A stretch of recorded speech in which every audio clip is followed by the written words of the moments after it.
సంవత్సరంలో అనేక రకాలైనటువంటి విజయంతో పాటు నన్ను 33 నియోజకవర్గాల నుంచి ఎమ్మెల్సీగా గెలిపించినటువంటి సంవత్సరం. కూటమి ప్రభుత్వం ఏర్పడిన తర్వాత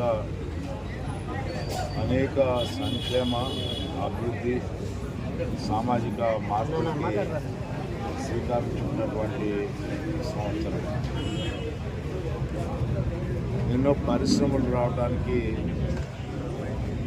2 గొప్ప సమిట్లని ఈ రాష్ట్రంలో జరపడం మనందరం కూడా చూసాం. రాష్ట్ర అభివృద్ధి ఒక పక్కన, రాజధాని అభివృద్ధి ఒక పక్కన, పోలవరం సాధన ఇంకొక పక్కన, నదుల అనుసంధానం ఇంకొక పక్కన, అన్నీ కూడా ప్రజల యొక్క అభివృద్ధి కోసం పాటుపడే సంవత్సరం పూర్తి చేసుకొని 2025 కంటే 26 ఇంకా గొప్పగా ఉండాలని, ప్రజలకి ఇంకా దగ్గర అవ్వాలని, ప్రజలతో మమేకం అవ్వాలని 2026 సంవత్సరంలో అందరం కూడా ఆనందంతో కూటమి నాయకత్వాన తెలుగుదేశం పార్టీ ఆధ్వర్యంలో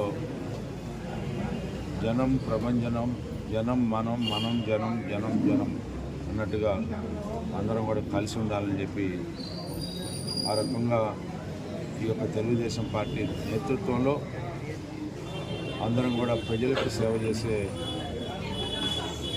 అవకాశం, ఆశీస్సులు ఆ భగవంతుడు ఇవ్వాలని చెప్పి కోరుకుంటూ సెలవు.